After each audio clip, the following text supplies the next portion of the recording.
Hey guys, welcome to Moon and Meditation and More. How you doing? It's a little bit chilly today. I'm wearing the full-on robe. That's how cold it is. Oh. You know, I woke up this morning and 10 degrees is 10 degrees. I was like, wow, that's chilly. Okay, so I told you guys we go over a little bit of chemistry today for aromatherapy. Fun. Okay, so we're doing that. Super fun. And I am just going to actually set it down for a second, just that we can go over the chemistry today. Okay. Ooh. Okay. Outstanding. All right. Okay. Whoa. Sorry. It keeps tipping. That's so very weird.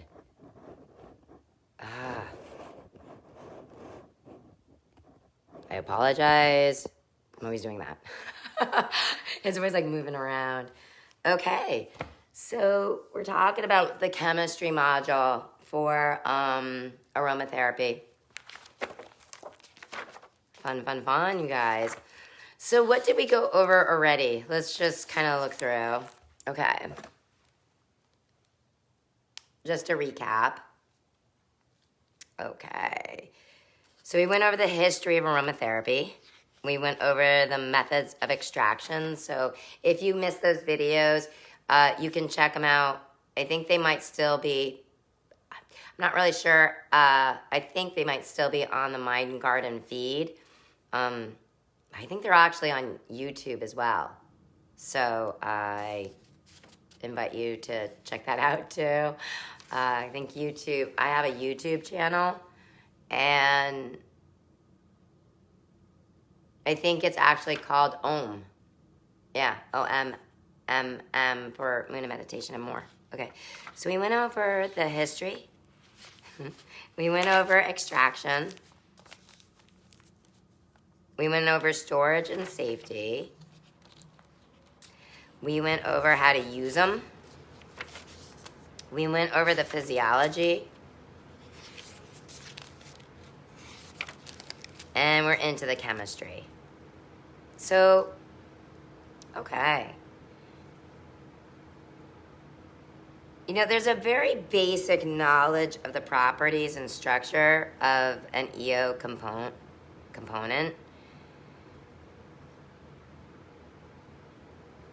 They're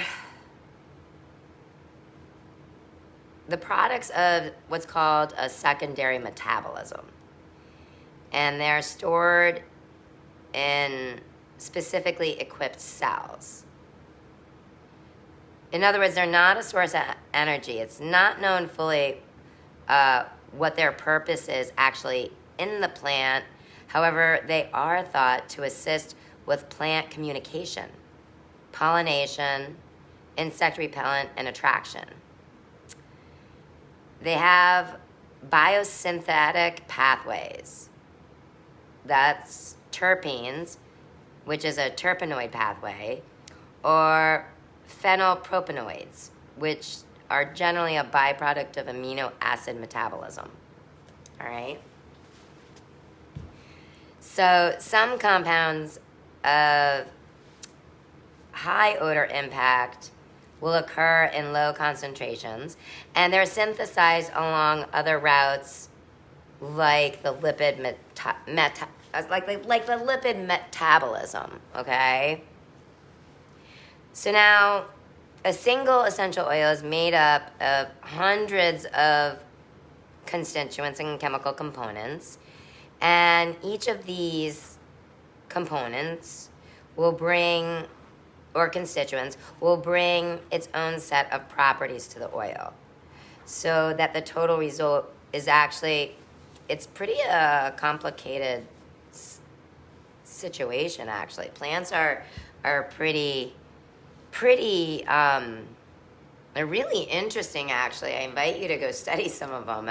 The chemistry of plants is very fun. The chemical components of, let's say, a typical essential oil generally occur as the combination of major, minor, and trace constituents. For an example, like a major constituent might be menthol. And menthol is probably like, maybe like 40% of, let's say, peppermint. The number of major constituents is small, and the number of minor constituents is very large. The presence and combos give each EO their aroma, basically, their smell. So what that basically means is some are very strong smelling, even if it doesn't have like a major constituent. So what can be unusual about that is that you might actually, when first smelling an essential oil, think it's one smell, but you're actually smelling this teeny tiny trace constituent. And that can happen sometimes, and it can confuse things a little bit.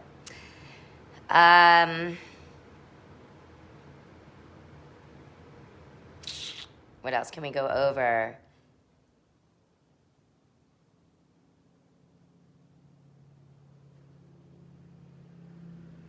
Oh, here's like a really common one actually, is lemon, like essential oil. What you actually smell in lemon essential oil is what's called citral. And technically, it's a minor constituent in the essential oil itself. But that's actually where the actual aroma comes from, is what's called citral. I'm kind of skipping over stuff and figuring out a way to translate it.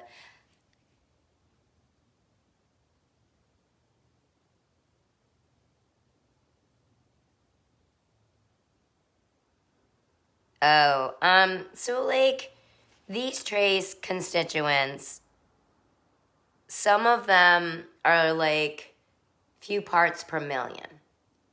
So you won't smell those, right? But there are those that are detectable by the human nose.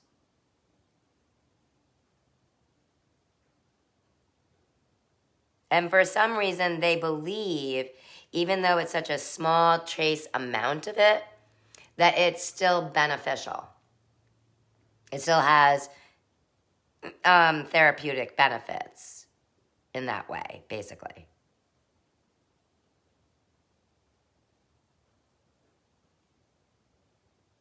So like one of them, like a component that would be a nice example, is probably one of the most powerful ones known, and you'll know it immediately, is grapefruit oil. And grapefruit's trace component is called thioterpenum. So the majority of EO components are based on what's called isoprene framework, and it makes up units containing 5 carbon atoms. The difference between EOs that result from the different types of atoms would be nitrogen, hydrogen, and oxygen, and what they do is they attach themselves to the isoprene framework. The compounds of the EOs are generally separated into specific distinct chemical groups, with each having different properties. So an essential oil that's often generated for the physiological effects, primarily to trace elements, like for an example, cypress. The EO, according to that dominant synergy, would somewhat be a simplistic way to assess their pharmacological effects. However, these generalizations are still useful in understanding the relationship between structure and function. And the finer, deeper effects of these oils have to evaluate it individually, gain knowledge by experience. Terpenes are made up of varying numbers of those units, and they do include mono ones, the di ones, and the sesqui. Okay, so what I'm saying is like, yes, it includes monoterpenes, diterpenes, and sesquiterpenes. And they're generally quite weak in effect, but they have what's called secondary uses that complement the more powerful components of the oil. They're generally composed of hydrogen and carbon atoms only, and one important feature is that they rapidly combine with oxygen from the air, which produces that oxidization process, and it starts to alter the odor.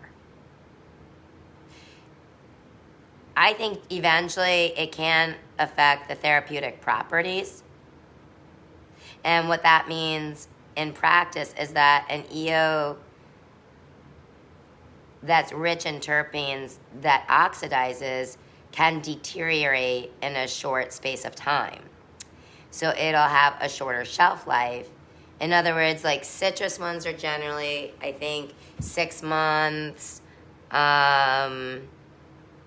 Herbaceous ones are generally like a year.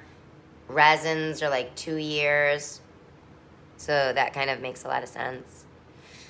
So sesquiterpenes are less widely found in EOs, but they tend to impart one of the strongest to evoke smelling. And they are generally soothing and anti-inflammatory.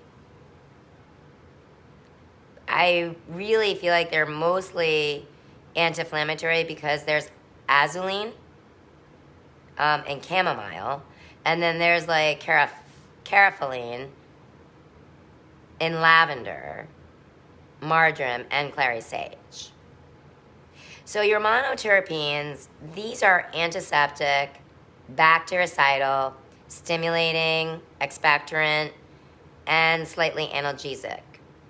And some can be antiviral, others can break down gallstones, but they can be skin irritant.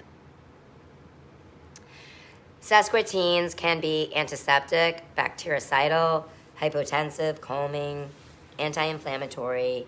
Some can be analgesic, spasmodic. And scientific researchers have taken a great interest in sesquiterpenes recently because they've been found to contain anti-inflammatory and bactericidal properties. The diterpenes, they rarely make it through the steam distillation process. They're heavy in molecular terms, and their action is slightly bactericidal, expectorant, purgative, and sometimes diterpenes can be antifungal and antiviral. They have positive effects on the endocrine system as well. These oxygenated compounds of EOs belong to a number of different chemical families, including alcohols, phenols, esters, lactones, and ketones. And what most of these compounds have in common is that they are less prone to oxidation than the monoterpenes. And they tend to have a fairly strong smell. It is primarily the odor of oxygenated compounds that give an essential oil and aroma, but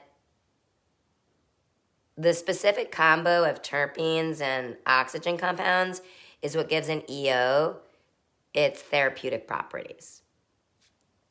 The alcohols are formed when units consisting of one hydrogen atom and one oxygen atom attach themselves to the carbon atoms, and alcohols tend to have good antiseptic and antiviral properties as well as an uplifting quality. They are usually non-toxic. So, this is why a lot of people like them in the homes, especially around animals and children, and for those that are, concerned about free radicals. Monoterpenols, these are strong bactericides and combat infection. They're antiviral, stimulating warming and strengthening. They do not cause any skin irritation. Essential oils that are high in monoterpenols are some of the safest to use on children and the elderly. Sesquiterpenols, oils that are high in sesquiterpenols, can be good blood cleaners and tonics and are non-irritant. They are also liver and glandular stimulants. Diterminals, these molecules are heavy, not very volatile, and so only a few make it through the distillation process. Those that don't have a structure resembling a human hormone can have a balancing effect on the endocrine system. Phenols. Phenols have strong antibacterial and antiviral properties, but are severely irritant to the skin and mucous membranes. And when used in large amounts over long periods of time, they can ultimately damage the liver. So you want to be really careful with any oils that contain high quantities of phenols. One would be thyme, oregano, clove, black pepper, thyme. I keep saying thyme. Aldehydes are formed by the oxidation of alcohols, and they often have a powerful aroma. They tend to have properties that are similar to phenols or ketones that can cause skin irritation for those with sensitive skin. And other components of the oil or another oil may prevent a reaction occurring. There's citral, cinyl, and neural, and are all important aldehydes. And they're found in lemon-scented oils such as melissa, lemon balm, and lemongrass. Aldehydes can be anti-inflammatory, anti-infectious, tonic, hypotensive, and calming, and usually lower the body temperature. So, that's something really nice to know for some people that are taking some of these things, that aldehydes can lower your body temp. And one of the reasons I wanted to talk about chemistry today is I wasn't sure if anybody in the network had started trying their essential oils and started noticing some effects of them.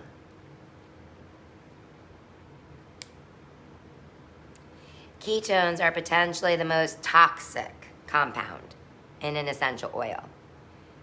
They exert a very powerful action on the body system, and any essential oil with significant proportions of ketones can be found to be toxic. With that being said, we highly suggest you use it in very small amounts because they do have extremely valuable properties. And let's go over those properties.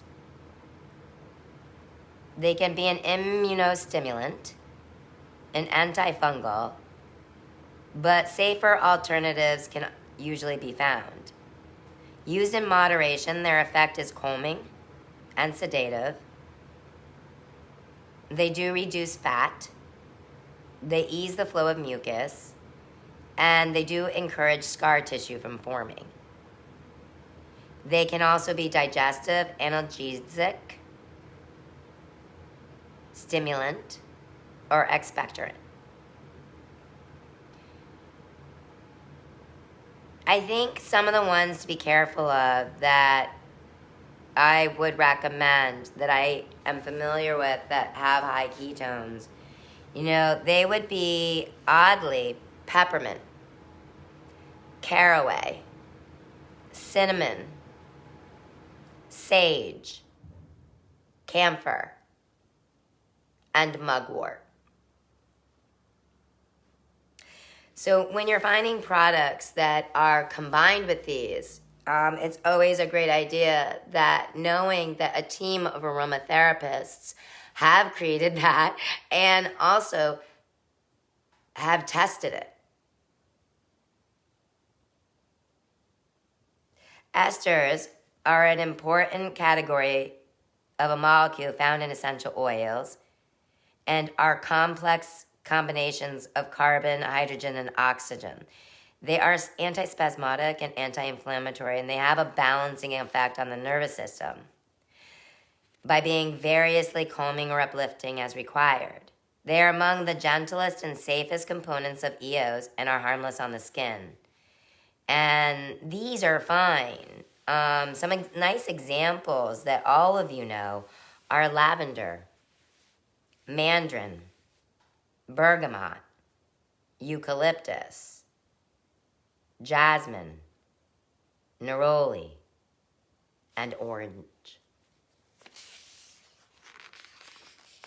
For lactones, lactone molecules tend to be too big to pass through, and the distillation process, and so it usually occurs only in oils prepared by expression or in concrete, just as jasmine oil. Lactones tend to be useful in lowering temperature and alleviating catara. They seem to be the component of fruit oils that is responsible for skin photosensitivity, bergaeptine. And they generally have an expectorant action and are found in eucalyptus, bay laurel, and rosemary. Those are your oxides. So the last two that we went over are lactones and oxides. So what did we go over? We went over, for the chemistry, terpenes and oxygenated compounds. Those being monoterpenes, sesquiterpenes, and diterpenes. We also went over phenols, aldehydes, ketones, esters, lactones, and oxides. Great. Okay, moving on to quality.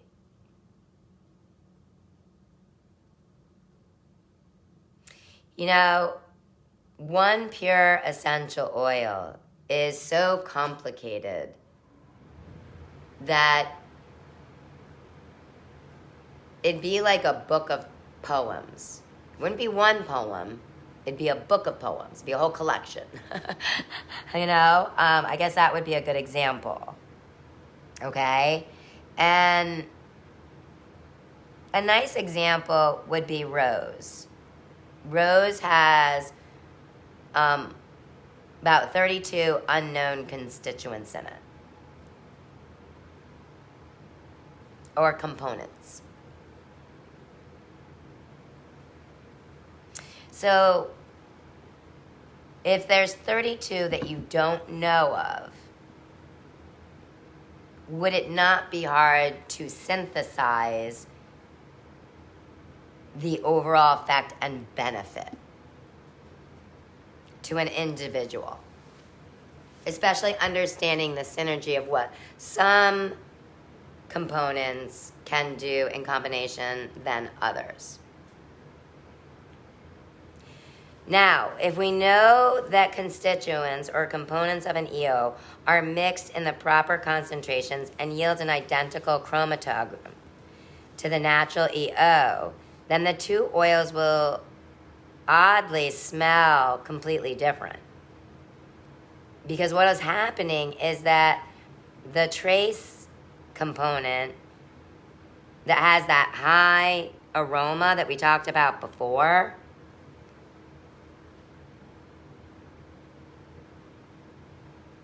what might happen is it might smell too much to get the therapeutic effect.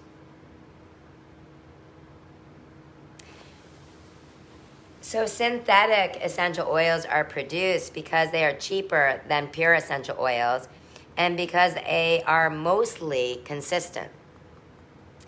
And the manufacturers of these synthetic essential oils develop for the food and fragrance industries, which require raw material that is cheap and exactly the same from batch to batch. So true essential oils will vary year to year depending on growing conditions and other causes and conditions. And that may mean that you might not be able to get rose, or you might not be able to get lavender that year. Similarly, it'd be like being part of a vegetable co-op. You get the vegetables that you get, and you don't get upset. You know? Now, what do we want to go over next? Let's see. EOs are different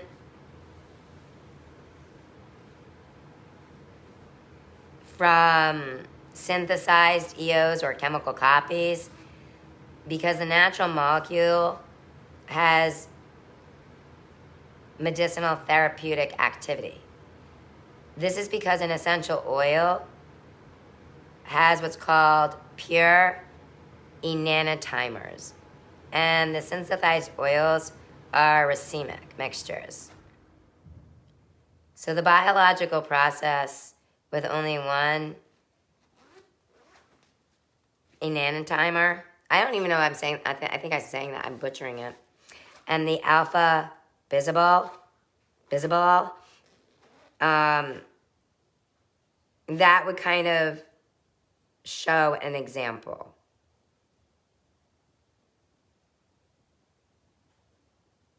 I think one example, I think it's Roman chamomile. There are several EOs that are alterated.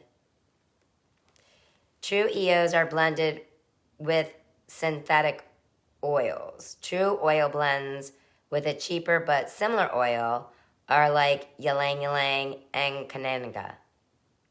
And a true oil is diluted into a base oil. The best guarantee that you have of your quality of your essential oils from a supplier is to buy them from someone who has a genuine interest in the therapeutic property of their essential oils. The further information that they can give to you, like the country origin, the botanical name, your method of extraction, your batch number,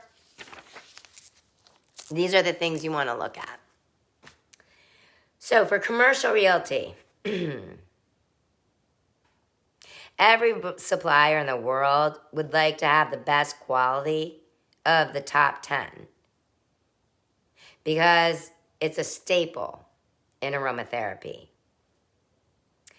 And the most desired ones have a high content of ester and linolyl acetate. This requirement is because the esters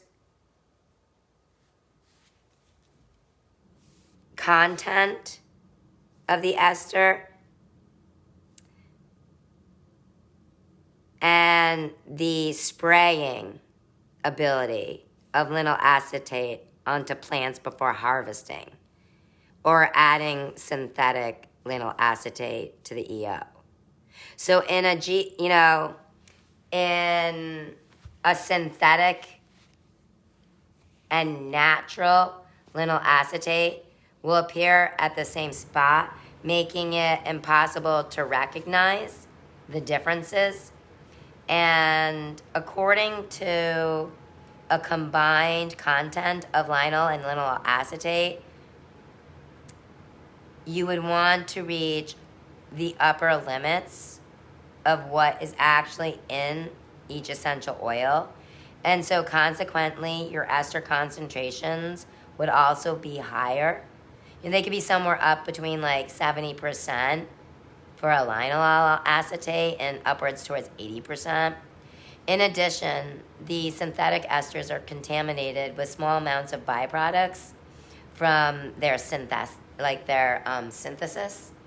And they can be detected by using, you guys know, SIMS, where they target compounds and identify them and test them, basically.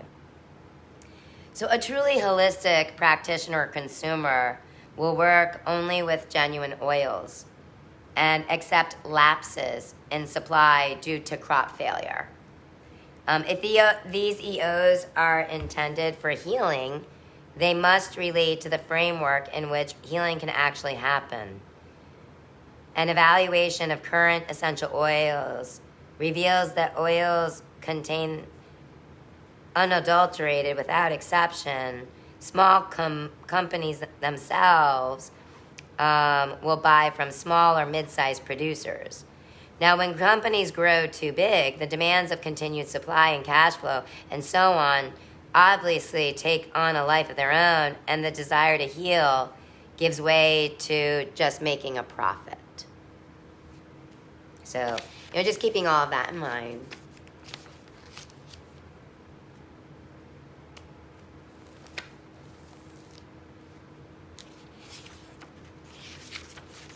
So, that is the little brief chemistry.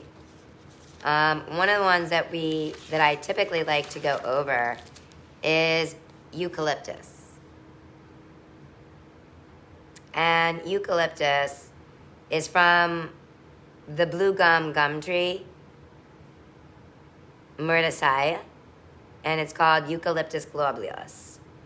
It's a tall evergreen that's typically indigenous to Australia, and it's a medicinal herb that was used by the Aborigines.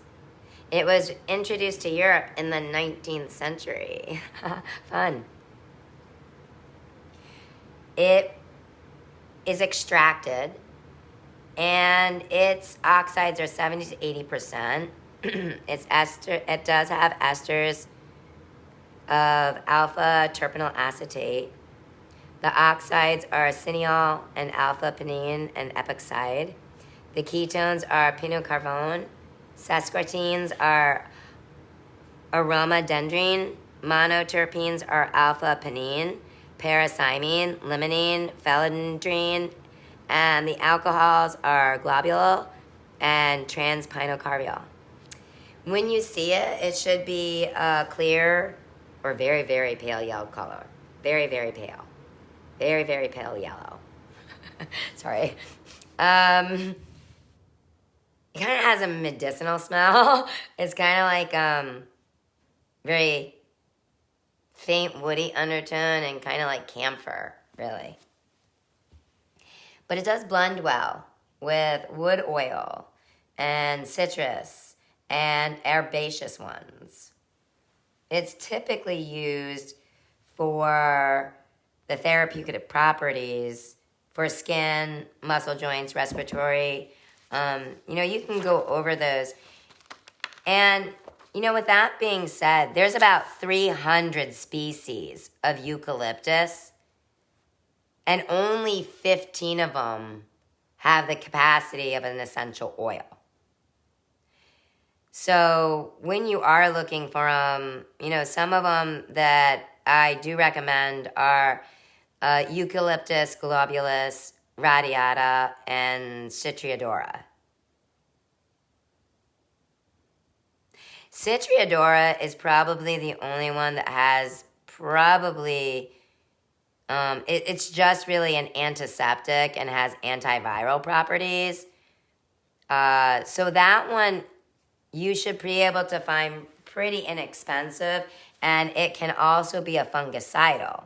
However, to get more benefits, you'd want to go up to radiata because of the oxide cineol. That will give you the expectorant properties in both globulus and radiata, which most people associate this with, okay? So if you're looking for it for, let's say, sinus, and let's say you have a cough reflex, you probably want to go with radiata, I'd say. Because when you look at all of the other components, the monoterpenes, the diterpenes, when you look at all the principal and the trace constituents, my suggestion really probably Eucalyptus radiata. And it's probably best for infections in the chest. And that's why I'm going a little bit over it today. Obviously, we've been doing breathing exercises, and as you can tell, I'm discussing the essential oils that have some help for the respiratory system. So another one would be Anthemis nobilis, which is Roman chamomile. As I said before, there are probably,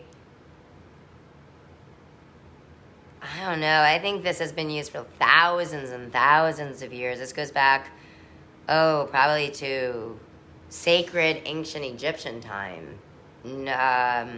Dead serious. It's typically sourced from Europe, from West Europe, I think South Europe as well. I know that in North and East Europe, I think they mainly use the flower heads for steam distillation. You know, the colors in German chamomile, so you'll be able to understand that, they'll be a little less blue, okay? So that's how you'll be able to tell the difference between German and Roman chamomile. I probably better stop soon and rest and take some medicine soon. So this will be my last essential oil that I go over today. I'm starting to feel it. So I've been working quite a little bit today, and I should probably take a break and go get some healthy nutrition and all that fun stuff.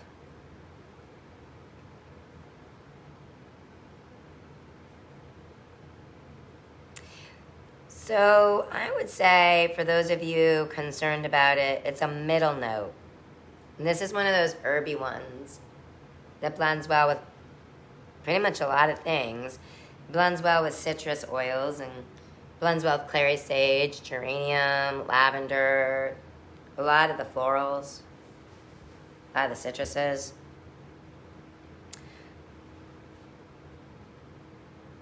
So for this one, it's generally used for headaches and the nervous system. Roman chamomile, it can also be used as a tonic and tends to be milder, so children are generally prescribed it. It helps with headaches and neurological things, insomnia, fever. It's a calming tonic for colic, flatulence, jaundice, poor appetite, nervous asthma, amenorrhea, PMS, menopause, painful menses, pruritus. It can help with swollen joints and gout and arthritis, eczema, psoriasis, scarring, and for those people breastfeeding, it helps with that. It's non-toxic, a non-irritant, but there is a possibility for you to have skin sensitivity to anything. Well, I hope that was a little bit helpful and helped some people out. That's probably, out there on the internet for all public knowledge in the chemistry, and I hope you enjoyed learning a little bit more about aromatherapy and your essential oils. Most of all, they smell nice. Sometimes they taste good. So if you like cooking and you like to eat, I invite you to try it. So speaking of that, we are going to go over there and do that with them. Fun, fun, fun. So today we are making lemonade with the essential oil. I have to hydrate. Arg. Okay, so yay fun for everything. We're going to do some with lemon essential oil. Now, could I make a tonic or a tea with lavender, bergamot, and lemon? I might. I might indeed. That is sounding pretty darn good, actually. So I do add a little bit of real sugar. People are always surprised by that, but I don't put much in. And the reason that I use real sugar is technically for my body system, they said that it's better for me to not trick my system with things. Since I suffer from congenital diabetes, they said it's not good for me to trick my system with things that aren't really real. So I put like maybe, yeah, that's about 2 tablespoons is what I found out the other day. I'm going to fill it up to the 8-ounce mark with water.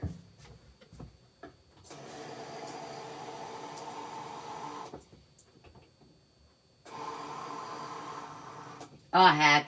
I could probably put 12 ounces without it being a problem. Now, I did count this the other day.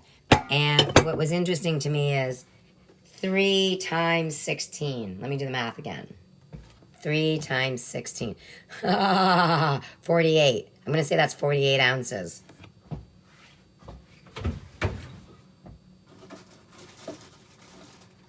Okay, I have a confession to make.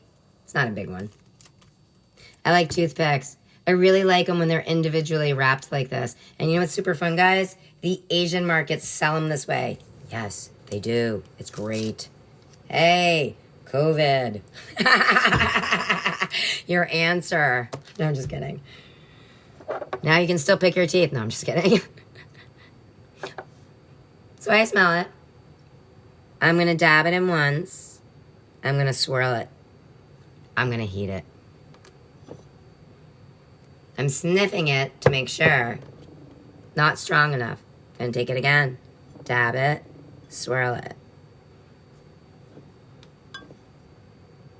Now, I'm going to point something out that is really important, okay? I recapped my bottle. Okay, second pointer. This essential oil I bought in the smallest size. Typically would be half of this size, okay? Which would be not 15 milliliters or 0.34 fluid ounces. It would be half that amount. Now, with that being said, notice, see that teeny tiny hole? The smaller the hole, the less oxygen that's going to get in there. As soon as you cap it off, you stop the oxygenation process. When you stop the oxygenation process, you can keep that essential oil for the full 6 months. Maybe even longer if you take really good care of it. So you notice I'm dipping the stick in. I'm using my sense of smell. And I'm checking to make sure how strong I want the lemonade to be. Okay, so for me, that's 4 dips and 4 swirls. I stuck the toothpick into the essential oil bottle. Easy peasy, lemon squeezy. All right, let's go heat this up.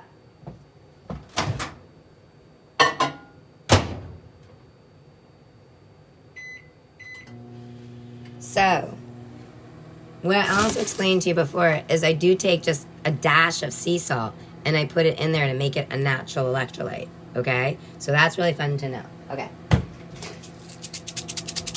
So, it's really not much, as you can see. I'm going to just pour it out right now. It's literally that. It's like a 3 grains of salt. It's really not much. It's like the amount that might be on a saltine. And 1 more. So maybe the amount that's on a saltine or a pretzel. So let's say you don't want to put salt in the whole batch. I like to, and I'll tell you why. Changes the flavor. It's nice. But you don't have to do that. Now, I do invite you that if you were to put the lavender and the bergamot in, that would be a different concentration if you're making that kind of tonic. Outstanding. So I'm eventually going to put it in here. I'm going to fill the rest up just with water. And that's my hydration for the day. Okay? Great.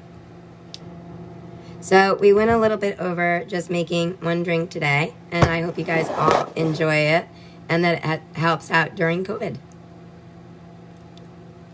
Thank you guys. Have a great day. Thank you for tuning in to Muna Meditation and more. And if you have any interest, you can go take a look at the website. That's at www. M for Muna, M for meditation, M for more, store. Thanks, guys. Have a great day. Take care.